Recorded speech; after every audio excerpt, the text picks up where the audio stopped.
Thanks to everyone for coming. For those of you who just came in at 8 o'clock, if you're wondering what's going on here, we're the Phi Alpha Theta History Honor Society here at Iowa State, and every year we have a banquet. And so we invited a guest this year, Erica Nelson, who is of interest to many people. So we decided to invite the whole public to come and watch it. So thanks to everyone for coming, and thanks to the Lectures Bureau for sponsoring us as well. So anyway, last summer I was doing I went on a small research trip for a paper I was doing for Dr. John Monroe to Lucas, Kansas. And if you ever want to see a very interesting place, Lucas, Kansas is about as interesting as it gets. My paper was on a man named Samuel Dinsmore, and he built a Garden of Eden made out of cement in the early 1900s. And so anyway, it was one of the weirdest things I've ever seen, and that's what gave me the idea to write the paper about it. It included a lot of things that you don't usually think about in the Garden of Eden, like populist symbolism and some social Darwinist ideas. So anyway, it was a very interesting, and I went around and saw more things in Lucas, and it's a vortex of kind of the out of ordinary things. And just when I thought that there could be nothing cooler than the Barbie art house that I saw, an entire house made filled with Barbie art. I saw Erica Nelson's The World's Largest Collection of the World's Smallest Version of the Largest Things museum on wheels that was parked in her driveway. So I stopped and had a look, and I saw that she did a lecture on the history of roadside attractions, and I thought that sounded like a perfect person to come and give our speech. So Erica, she received her MFA from the University of Kansas with her master's thesis that was entitled Driving Around Looking at Big Things While Thinking About Spam. Today, she is one of America's foremost experts and speakers on the world's largest things. She's a national researcher and speaker on the grassroots arts environment, roadside attractions and architecture, and the world's largest things. So, without further ado, please welcome Erica Nelson.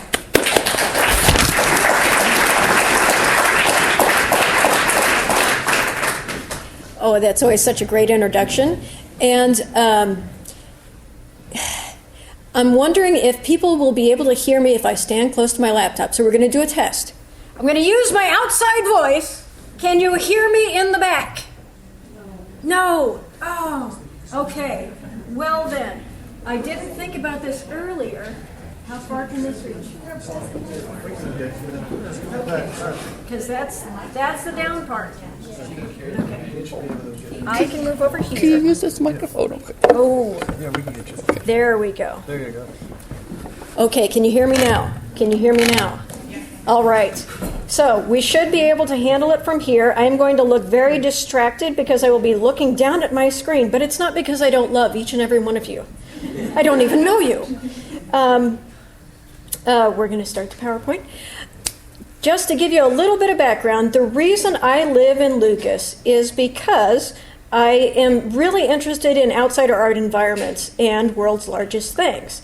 And this obsession of mine has really taken hold lately.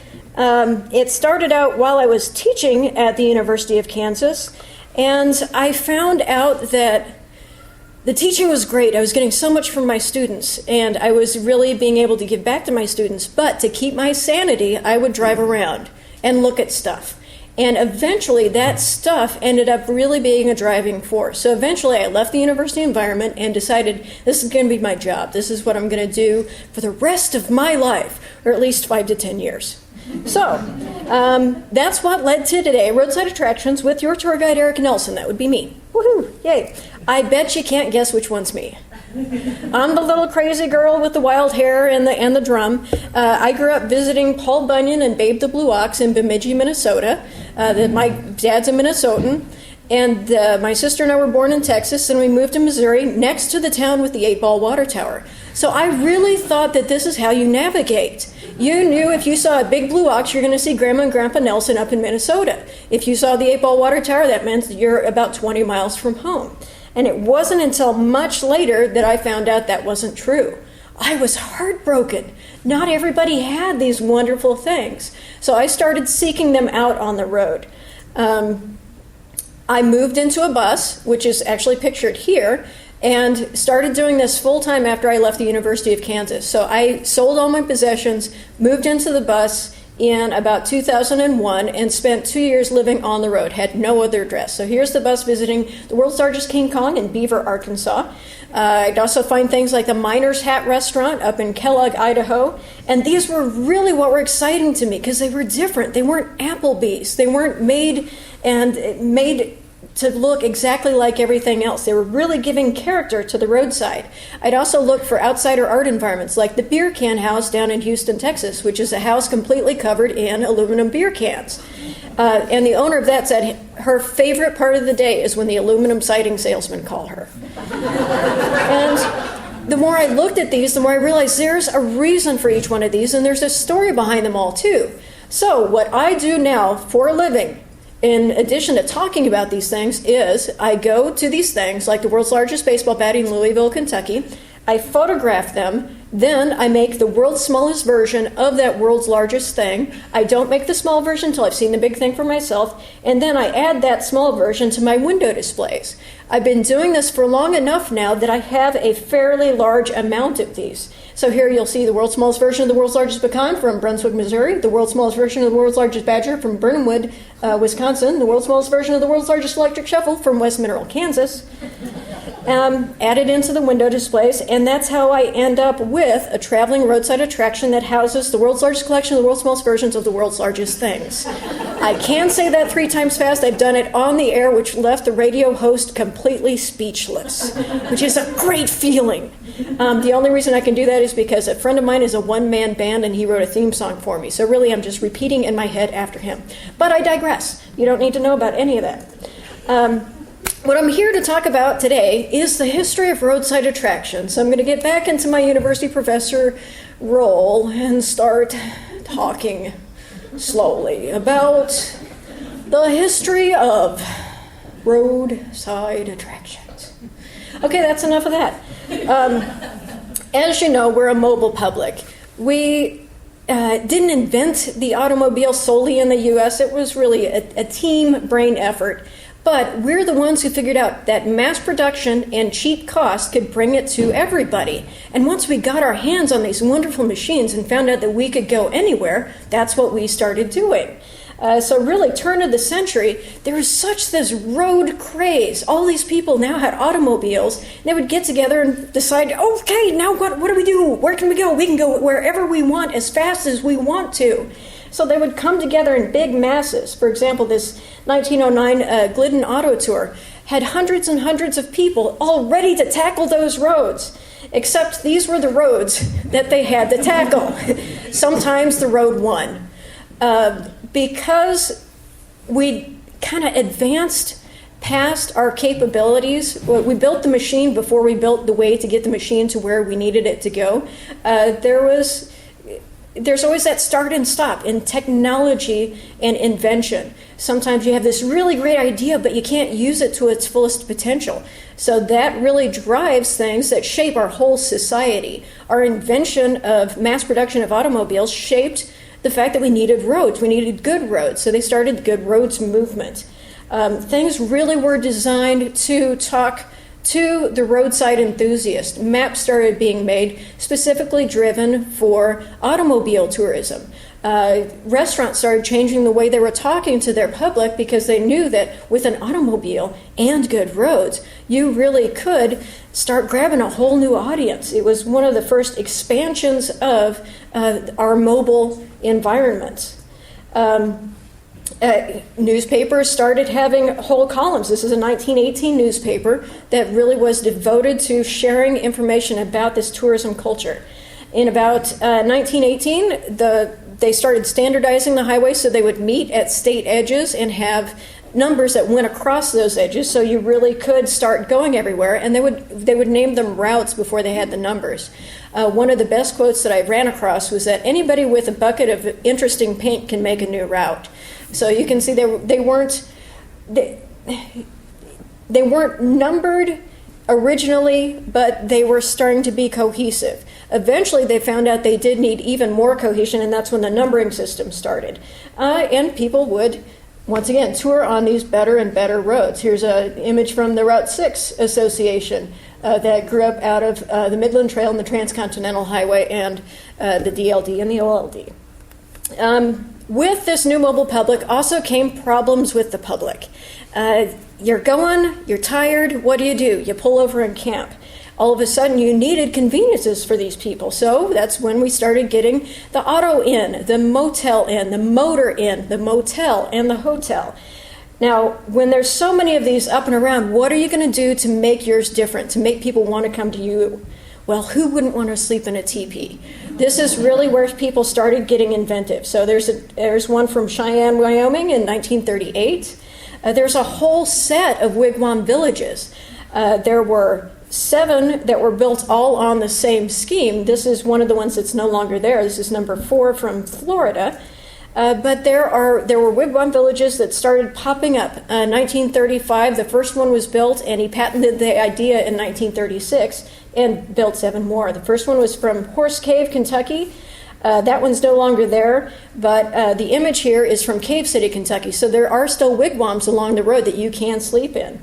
There's just all over the place. Sleep in a wigwam, sleep and eat in a wigwam. And this was a way to pull tourists into your location and not have them stay at that boring old one down the road.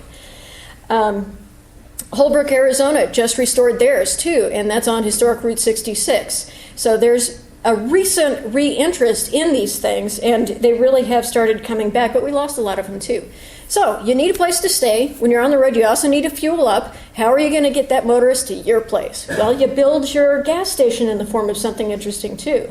This is a 1930 Shell service station. Once again, there was a series of these. There were 8 built. There's only 1 left. It's on the National Register of Historic Places in Winston-Salem, North Carolina.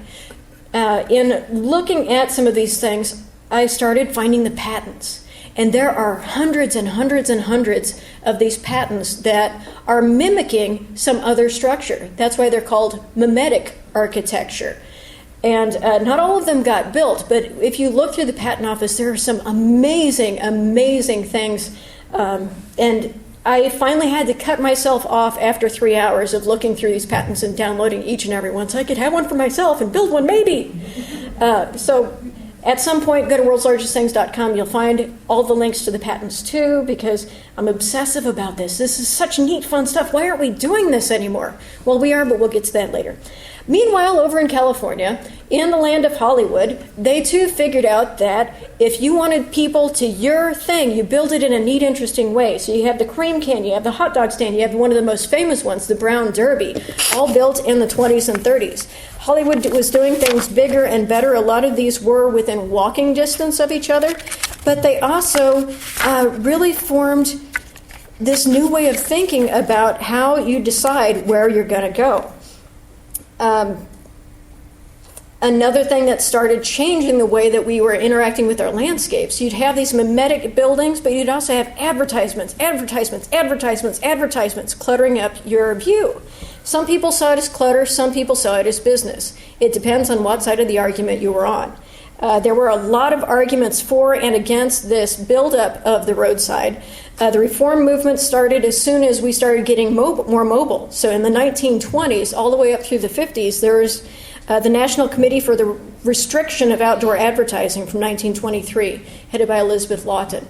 And their vision was that yesterday it was all clean and beautiful. We didn't travel all that much. Today we're traveling so much more, and there's all this visual clutter. Their vision for the their next step, the way they wanted things to evolve, was back to sort of clean, pristine, but with that fast movement. So it was almost a precursor to the vision of the interstate system. The part where that hurt was that the small business owner couldn't figure out how to get these people to come and stay at their wigwam village if you didn't see signs for it. So mimetic architecture was a different kind of sign or a symbol. There's a lot of people who were really against not just those, but even later on in 1965, there's the Highway Beautification Act that also took down a lot of those signs. And once again, I'm not saying it's good or bad on either way. That's just one of the things that helped shape our visual culture along the road. Now, one of the most famous advertisers, Wall Drug, was famous for advertising something that everybody else did anyway. But they're the ones that figured out that if you put up a sign that says free ice water, Wall Drug, people will stop at your drugstore. Every other drugstore at the time gave out free ice water. It was Wall Drug that figured out you could put up a sign to say it, and that would bring people in. They were really, really hurt by some of the Highway Beautifications Act because they had to take down those signs. So they're one of the first ones who also figured out that other little twist. If you have moving signs, you might not have to have as many, but people would seek out your signage. Or if you build a giant dinosaur and the kid in the back seat is screaming, it's not technically a sign, it doesn't fall under the same laws, but it is more effective because that kid's not going to let you drive by. You have to stop at Wall Drug to see the giant dinosaur. So, masters of advertising, masters of visual culture figured out that building a big thing would help their cause. So this really, this was a big impact. One of the other big impacts, though, on the negative end for World's Largest Things was the interstate highway system. In 1956, that visioning really started congealing, and it was a project that wasn't even completed until 1991. The very last bit of I-90 was completed around Seattle, and that made a whole different set of roads. Do you remember that early map? It's all kind of congested. There were all these little paths, all these interesting little towns, all these disparate routes that were kind of connected. Now you've got this smooth stream. You can go anywhere really, really fast and not see anything at all. So the highway system is good at getting you from point A to point B, but it really started hurting some of these towns who built the big things. Now, okay, I'm getting to the end of the boring history part. Really, we're going to get into the slideshow extravaganza in moments, so bear with me. Because this is where you can find out about this often overlooked piece of history. This is what we call commercial archaeology. There's a whole society for commercial archaeology. And one of the best books that compiles some essays actually came from when one of your Ames alumni was president of the Society for Commercial Archaeology. She put together the Roadside America book. Jan Jennings was a professor in the art and art history department and put together the essays from the 10th anniversary of the Society for Commercial Archaeology, and that's in the yellow Roadside America book, which really examined the impact of visual culture on history and our mobile society. So that's a great one for history people. For all the regular normal people like me, there were big picture books.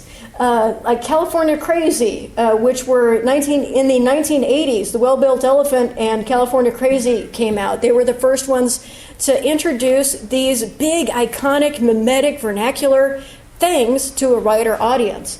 Now, Roadside America, that one came out in the 90s, actually told you how to get to these things. And if you go online and find the Roadside America website, they're the clearinghouse for anything odd, unique, or quirky. Anything that's not Applebee's, that's not Walmart, that's not what makes your town just like everything else. They're the ones who specialize in it. So there's a whole bunch of people studying these. It all kind of started with Learning from Las Vegas. It's an architecture book written originally in the 70s, reissued in, I think, 77. And they were the ones that introduced the idea of the duck, which we'll get to in a bit. Okay, kinds of world's largest things. We've got advertising. You already saw that with Wall Drug. You have civic monuments. You have World's Fair leftovers. You have formerly functional. You have industry of the area. You have lone eccentrics making them. You have naturally occurring world's largest things. Examples. Civic monument right here in Iowa.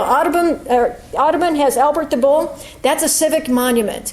The Jaycees of Audubon decided to get together and build a big bull. They found a bunch of windmills, salvaged all the scrap out of those windmills, and started piecing them together. The top picture is one of the, like if you'd take the big bull and slice it that way, they're little cross sections. You can see the I-beam frame going up and them starting to insert those sections on. And then they covered them with mesh and then put concrete stucco on top. And it's been an icon for their beef industry. So it's a city getting together and deciding, you know what? We're really good with cows. We're going to build a really big cow. And all you egg people can correct me about cow, steer, bull, all of that, but it's meat on hooves. You also get World's Fair leftovers. 1964 World's Fair was a great one for world's largest things. You had the Unisphere, which is still standing in New York. U.S. Royal made this giant Ferris wheel. It was the tallest structure at the 1964 World's Fair. And afterwards, it was moved to Detroit, and it's still a roadside attraction. So that's where we get some of our world's largest things. You get formerly functional world's largest things. This is the world's largest electric shovel from West Mineral, Kansas. It is, as it says, an electric shovel. It moved 11 miles in 11 years. Used to be the world's second largest, but Big Bertha, its big sister in Pennsylvania, got dismantled for scrap metal, so that makes Big Brutus the world's largest electric shovel. And of course, because I do make the world's smallest versions of these things, I sometimes bring them back to the monuments. So here's the world's smallest version of the world's largest electric shovel in West Mineral, Kansas, visiting the world's largest electric shovel in West Mineral, Kansas. That's the amazing part of society today. People can make jobs doing this. There are other ones that celebrate the industry of an area. Logan, Ohio is the very last washboard manufacturer. It used to be just a little bit north in, Ohio. What's the central one? Cleveland, Cincinnati, or Columbus? Columbus. It used to be centered in Columbus. They moved just south of there into Logan whenever the factory was going to close. The people who founded the factory said, no, we can't lose this. This is a part of our American life. We need to keep it going. So they moved the whole factory, put up the world's largest washboard on the exterior, and they actually got a big resurgence in their production whenever war broke out. Because when you have men in the desert without anybody to help them wash their clothes, there was one guy from the area who knew how to use a washboard. He wrote home, had this company send him a washboard so he could start washing his clothes out in the desert.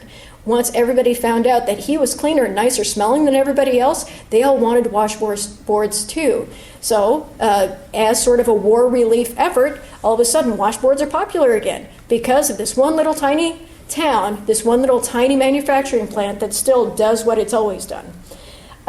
Celebrating the industry of the area, up in Castleton, North Dakota, you have the world's largest stack of empty oil cans because they changed a lot of oil and they made a stack of them. They don't have to be elegant. Some of these things are just really fun. A lone eccentric can change the whole fabric of a town. Vining, Minnesota is the home of many sculptures. It was a town of 70 people. When the interstates went through, its town was bypassed. And it started dying. It was down to 80 people. It still only has 80 or 90 people, but one eccentric among them was a welder. One day he was looking around in his shop and he thought, you know what, I bet I could take that piece over there and that piece over there. Oh, I'm sorry, these were Minnesotans. You know, the fella could take that piece up, and stick it over here with this piece, and I think that could look pretty good. And he started making these odd things. So Ken Nyberg single-handedly started building odd sculptures. At first, he wouldn't put them out, but the first one he did put out got such great acclaim, he kept on doing it. Eventually, there's over 20 sculptures in this town of 80 people now.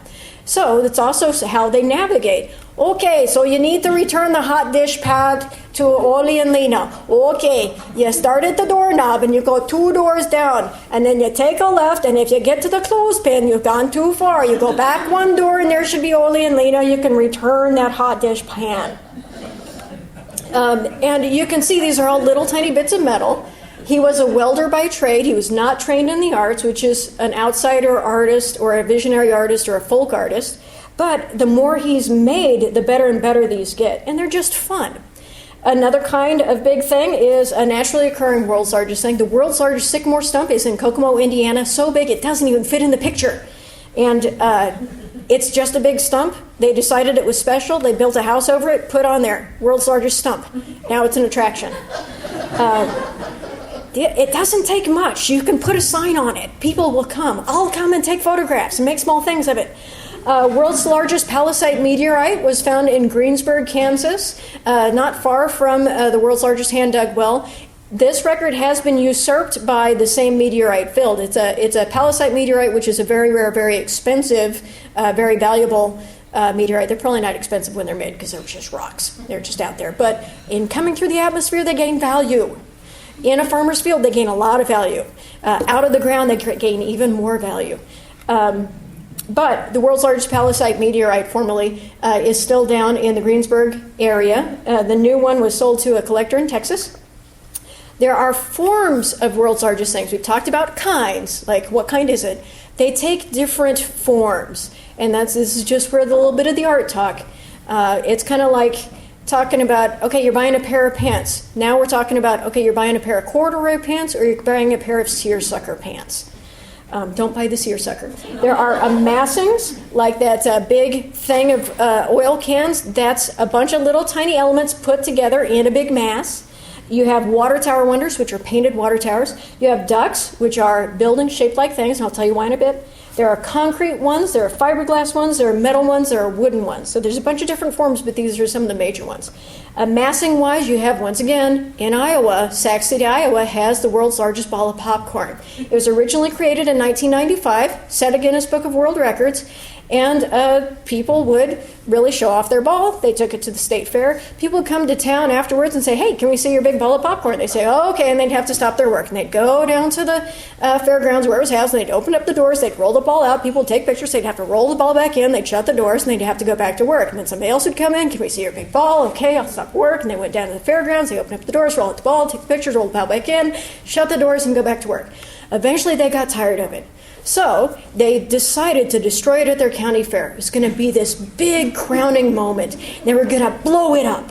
So they hired a demolition expert, and he said, okay, 7 sticks of dynamite will do it. So they drilled down into the big ball, stuck in 7 sticks of dynamite. Everybody was there. The whole town assembled. The stands were full. The music was crescendoing, and the mayor was there with his little vooper thing to voop it. And everything was ready to go when he did the little thing, and the ball just kind of went, buh. A popcorn ball is made out of caramel. If the caramel isn't exposed to air, it can stay liquid. It had stayed liquid over 2 years, enough so that it absorbed the impact of 7 sticks of dynamite and would not blow up. The town rushed the big ball and tore it apart with their hands to finally destroy it. So yes, it did go down. And then eventually they decided, well, now we don't have anything that makes us unique. What is Sac City going to be known for? The people who almost blew up a popcorn ball? So they rebuilt the ball in 2004, set a new world record for Guinness, and built a house for it that's along Highway 20. So you can actually go and see the new world's largest ball of popcorn. Now, the way that I travel is with a big atlas, and there are circles around things I want to see and squares around free places to stay. This is when I was living in the bus full time. I had this circle around Sac City, and it said ball of popcorn. This was before they built the new one. And I thought, oh, I'm in Iowa, I'm going to go see that. So I go into town, and I stop at a gas station. I say, I hear you guys have a big ball of popcorn. Where is it? The guy said, oh, I think we... Okay. So I went downtown. The only place that was open was a bar, so it sounds like the opening of a really bad joke. Girl goes into a bar, sits down, turns to the guy next to her and says, hey, I hear you guys had a big ball of popcorn. Where is it? The guy looks at me, slams down his beer, and leaves. Maybe that's not an effective pickup line in Iowa. I'm not sure. I don't know what I did. And I look at the bartender lady, and I say, what happened? I didn't mean to offend him. She's like, well, I'll tell you the story. So she told me the story. I said, well, but why was the guy so mad? That's the guy we hired to blow it up.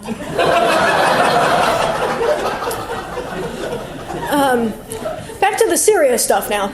There are water tower wonders, so sometimes people paint their water towers to resemble a big thing, like the world's largest can of fruit cocktail from Sunnyvale, California, which used to be a Libby's cocktail manufacturing plant where they would can it.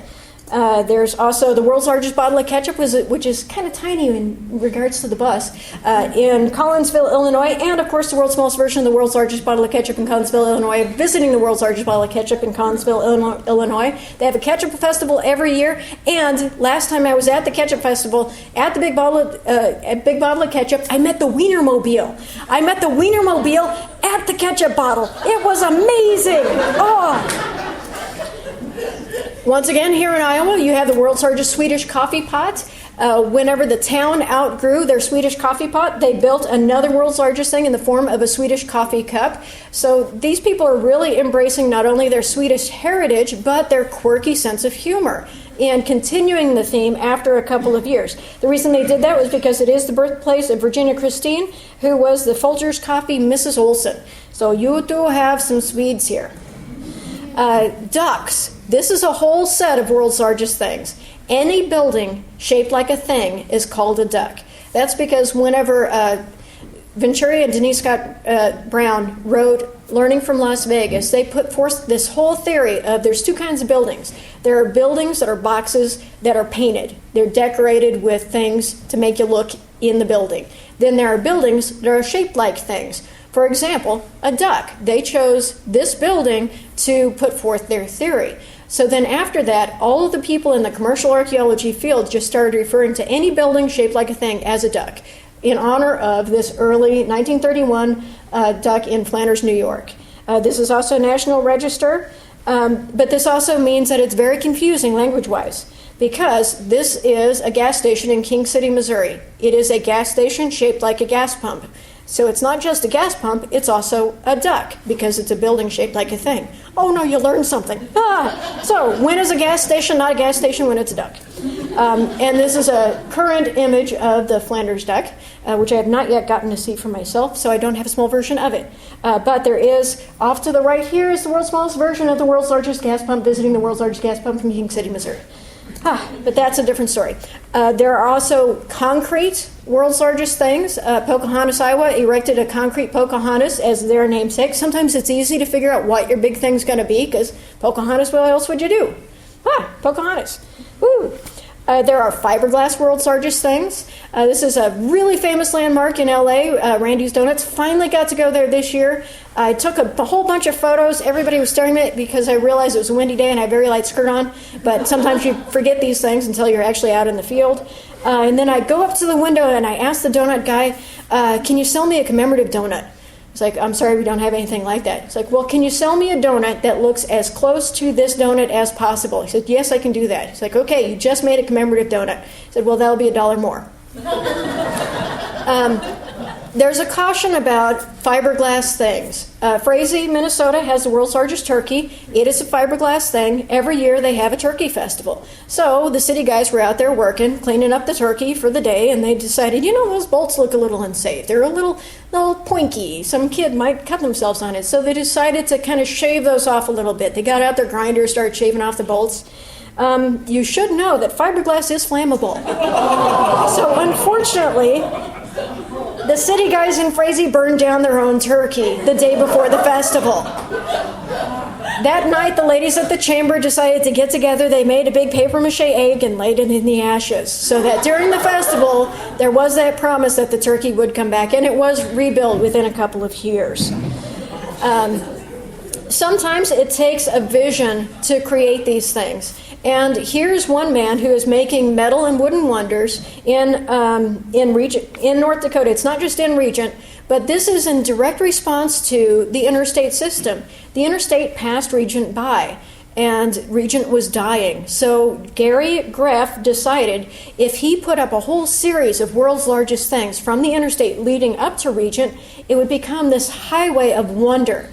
And so he started calling it the Enchanted Highway and started building these amazing things. He started in 89. He's still working on these. This covers 32 miles of open landscape.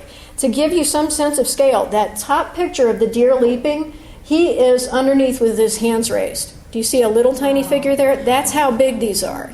They're huge. But it also talks to the scale of place and the power of his vision. It is working. It's a feast or famine lifestyle. But they also had a 3-part radio series on him on NPR. I don't remember what program because I was on the road listening to it. But people are starting to listen. Here in Iowa, you do have a big frying pan. Here's a good story of how civically you can use your big thing. This frying pan is from Long Beach, Washington. I haven't yet gotten to see the one in Brandon, Iowa, but I'm hoping to see that on this trip. The people in Long Beach made their world's largest thing to celebrate a clam festival. So it was a working big thing. They would lay it down every once in a while and build a big fire underneath it. Eventually they decided, hey, we could tour with this. So they hired a bunch of Gibson girls. So they'd use it for a float. So they'd put all their little pretty girls in the big frying pan and drive it down the street. Sometimes they would take it to other communities and do a big fry-up.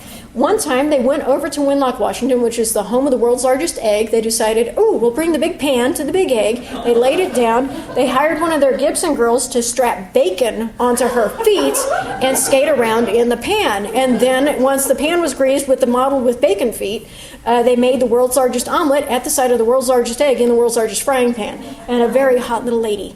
Oh, I feel really bad for her. She is trying to smile, but it's just not working. You can see the huge slabs on her feet there. So people do have fun with their things. They do go back earlier than just the roadside culture, too. One of the earliest world's largest things here in the United States was a series of 3 elephants built on the East Coast. There was one in Coney Island, there's one in Cape May, and there was one in Margate City. There were 3 elephants. They were 5 stories tall. They were made out of wood. They were wood skeletons with a tin frame. And they were built as a promotion for selling land. Mr. Lafferty, who has the patent for these, was a land developer, and he thought this would be a great way to build up a new community was by building this giant set of elephants. 2 of them burned before 1900, so not such a good idea. But the last one ended up still sticking around. In the late 60s, this is how Lucy looked. And it was at that point where it was too dangerous to keep her standing. But the town rallied around her. They said, we can't let this icon of our area die. So they formed the Save Lucy Committee and decided, okay, we're going to do everything we can to preserve her. Part of that included moving her in this big procession down the middle of town. And I'm going to try to find the date for that because I love seeing big things move. There's a great shot of the world's largest baseball bat being moved into place not too long ago where they did knock down a couple light poles, which is always fun. They moved July 20th, 1970 to a new location and started restoration. So now if you go to Atlantic City, go down just a little bit more to Margate, and you can go up inside this elephant. There's a spiral staircase inside of one leg, and you go up one leg into her belly, which is a cathedral, and you can go up into her head. The eyes are glass windows that look out over the ocean. So here's the view of the ocean out Lucy's eyes. It's the only elephant you can come out of alive. And it's a building shaped like a thing. So it is now it's an elephant's butt. There's been a big resurgence in restoration of these things, too. Another gas station from the Seattle area, big famous one, Hat and Boots gas station, was part of a larger complex. They never actually built the rest of the complex, but Hat and Boots stayed. Hat was the gas station. Boots had the boys and girls restrooms. But whenever that closed down, they started deteriorating. The only thing it was used for were skateboarders. But once again, the city was going to destroy it. People rallied around it and decided to make a whole new park setting and put in there a museum devoted to this sort of roadside architecture. So there's the architect's plan of the new seating for Hat and Boots. The little yellow or red blobby in the top corner is the top view of Hat. You can see the little boots off to the side. So is any big thing, you can't take it apart and put it back together unless you really know what you're doing. So they say they didn't really know what they're doing, so they just cut it off, put it on a big stretcher, moved it up to the new site. There's Boots moving too, and set them back down in the new setting. They still haven't been reskinned, but you can see how important these things are to people who grow up around them. It seems like it'd be an easy thing to say, you know what, we don't really need that. But yes, we do. As part of our American memory, we need to preserve these odd, wonderful, quirky things because we've almost forgotten how to build them. Another famous one from Pee-wee's Big Adventure. Who's seen that? Yep. You'll recognize the Cabazon dinosaurs from that. Pee-wee Herman himself affected change in the world's largest things. There had to be bathrooms added to the T-Rex or he wouldn't shoot on sight. So that was his legacy for that. There's no rumors of what else he did in that darkened theater.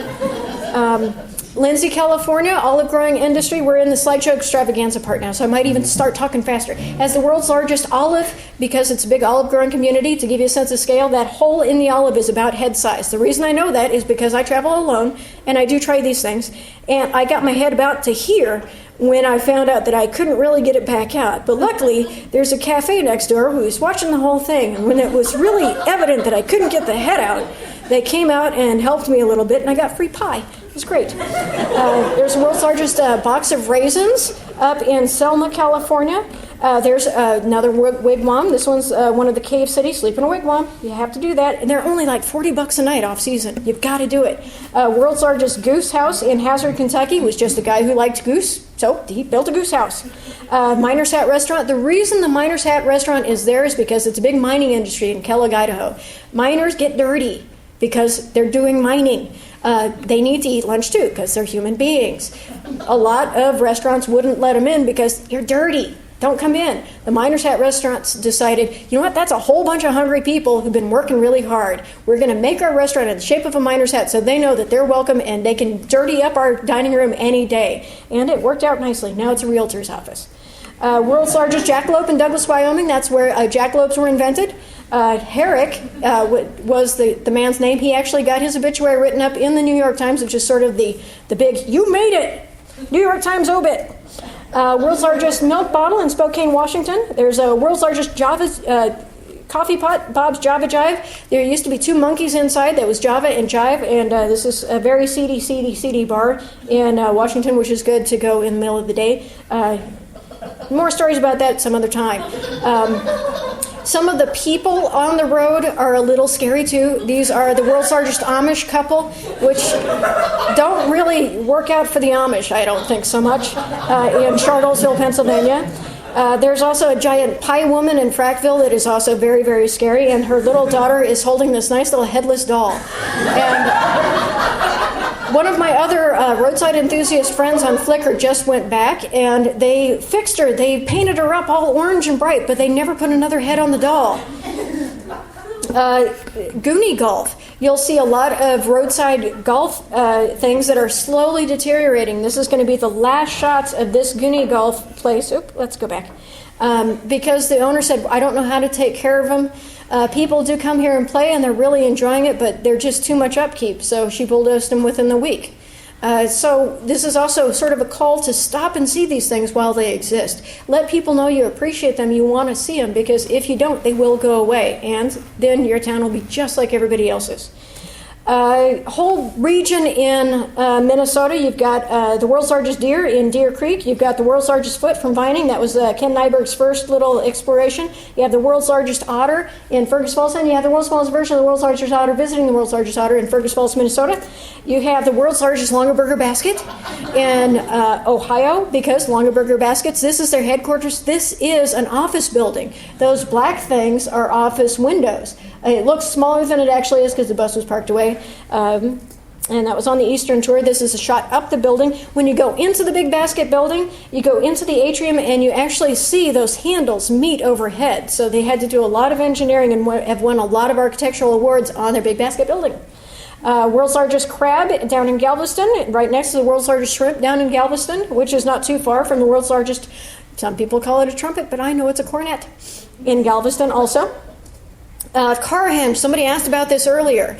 This isn't necessarily the world's largest thing, but it's another one of those fun, quirky twists. Because we're an automobile-based culture, one man decided he would make a monument, and he would base it on an older monument. So, in deference to Stonehenge, he decided to replicate Stonehenge exactly with automobiles. So this is Carhenge up in Alliance, Nebraska. The folks in Alliance, Nebraska said, okay, that's just not right. You're just building a junkyard. We can't have people just building junkyards and calling it art. So they condemned it. They said, you can't do that. You need to put up a fence. And then they started realizing that, hey, carloads of people were coming in. Hey, people were stopping at the gas station for gas. Hey, people were asking for T-shirts. They were buying postcards. They were staying overnight to look at that junkyard. So all of a sudden it turned from a junkyard into, we have Carhenge. So the power of your voice in looking at these things does make a difference, because sometimes they are looked on as that crazy ant in the attic, which we all have. Don't like to admit it. But every once in a while you can remember that that ant or that world's largest thing is a person, is an entity that does need to be reckoned with and can have a positive impact in your community. And of course, there's a world's smallest version of the world's largest Carhenge visiting Carhenge in Alliance, Nebraska. World's largest pecan in Brunswick, Missouri. World's smallest version of the world's largest pecan visiting the world's largest pecan in Brunswick, Missouri. Back to Iowa, you have the world's largest strawberry in Strawberry Point, and there's the world's smallest version of the world's largest strawberry visiting the world's largest strawberry in Strawberry Point, Iowa. There's the world's largest Amana-style rocker in one of the Amana colonies. You do have the big frying pan in Brandon. I haven't seen this, so this is one of my Flickr friends' images. You do also have the world's largest Cheeto at Sister Sarah's restaurant in Algona, Iowa, which I also haven't gotten to see, but I have seen a picture of it with a little Santa Claus hat, so they dress it up for the holidays. You have the world's largest truck stop, which was in Walcott, and that's really grown out of being in the right place at the right time. It was the only truck stop in that area, so it's by its nature grown into the world's largest. You also have, they call it the world's, it's not a world's largest, it's called the agricultural icon. So it's this large stock of wheat in Shelby, Iowa, or is that Selby? I think I put an H where it's not supposed to be. Sorry. There's Walcott, Iowa again. That's a painting on their truck that's on the inside. I love these things. If you think of any at all, please drop me a note. I have newsletters in the back and postcards of the art car. If you see a weird little car driving around tomorrow, that's me. Stop me and tell me what you thought of in the middle of the night and shouted out in your bedroom. We're not going to really go there anyway. But you know, those things come to you in the middle of the night and you're thinking, world's largest pecan! That's what I'm talking about. World's largest. Tell me where those things are, because that's how my list grows. Or if you're planning your next road trip, get onto the site and let me know about more stuff. I live in Lucas, Kansas. We, as a community, got together and built the world's largest souvenir travel plate because there's so much to see and do in Lucas. Lucas is also home of course, the world's largest collection, the world's smallest versions, the world's largest traveling roadside attraction and museum. And I would be remiss in my duties if I did not also have the world's smallest version of the world's largest collection, the world's smallest versions, the world's largest traveling roadside attraction and museum, which is visiting the world's largest collection, the world's smallest versions, of the world's largest traveling roadside attraction and museum. Thank you very much.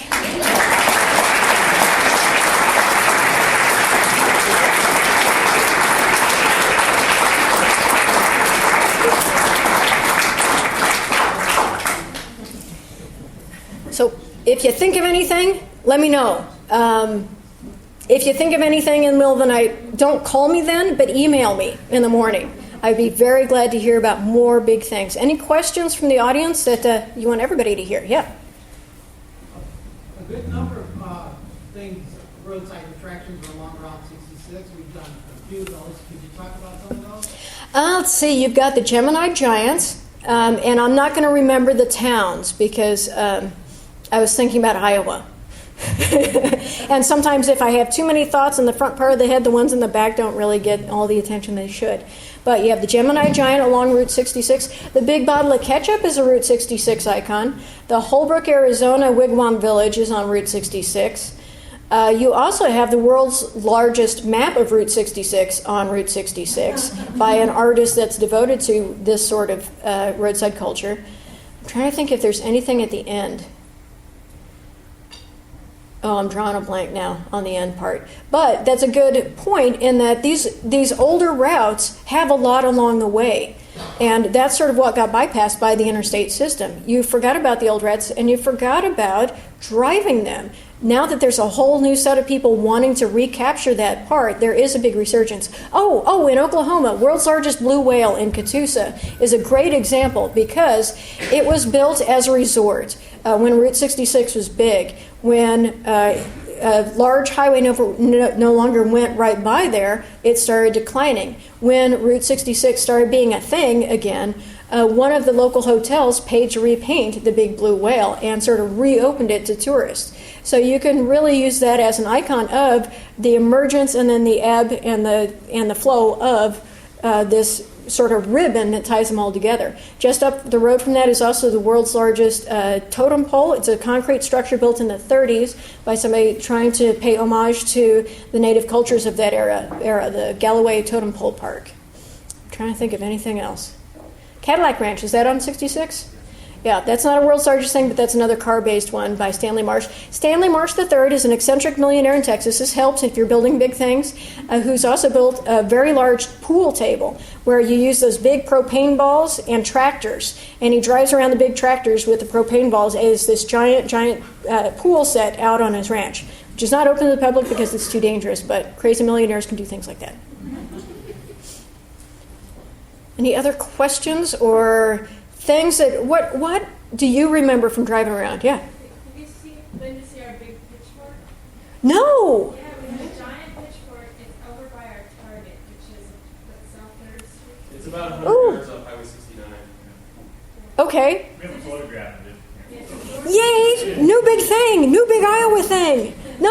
it? How old is it? I have no, I think it's newer. I don't know anything about it. Yay! People are building big things because they're fun. One of the best discoveries like that on the road was in Wilmington, Delaware. I had just come from one of their large pans, and I was driving my mobile museum down the road, and this lowrider truck cuts me off. I mean, railroads me over into a parking lot.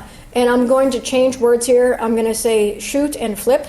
But the dialogue was kind of like, oh man, you should have seen the flipping shoot, run a flip, flipping that, blah, blah, blah, blah. And I was really scared because, I mean, these were guys with their pants down at their knees and doing their little lowrider truck. And, man, this is the shooting, flippingest thing I ever seen. And talked about the museum for a while. And all of a sudden, man, you should so see this flipping thing over by the medical center. It's this big doctor's bag. It's bigger than shoot. It's so shooting big. You just never seen such a flipping thing. And they drove me over there. And it was the best sort of collision of worlds of little Kansas girl, little shooting, flipping guys. And they drove me over to this doctor's bag, which was a new construction. It wasn't old at all, but they thought it was old because it was rusty. But it was part of the medical facility's art project. So they have this huge, wonderful doctor's bag that's a new construction. And then they got in their little trucks and they slammed it down onto the ground and then did 3 little hops and drove off. So that's when I know the list grows. I'm so glad people are remembering that you can build these fun, whimsical things and use them to navigate by. You go with the pitchfork. Yay! You probably didn't need to know any of that, but thank you. Yeah? What do you make your small things out of? Ooh, good question. I have learned that there's a whole rabid set of miniature artists. I am not one of the artists. I am the sort of grassroots version of, oh, that looks like what's going to work for the next model. Sometimes, like the small versions of the world's largest ball of twines, I do actually use embroidery floss that is smaller but the same color as the twine, so that proportionally it looks good. For the world's smallest ball of rubber bands, I use Denso rubber bands. But some of the other ones are sometimes made out of clay, sometimes made out of plastic, whatever it takes to make a model look proportionally like the big thing itself. So it's usually an amalgamation of found objects and materials. Which is very disappointing to miniature artists because they think there's some secret. No, it's sort of tiny little rubber bands.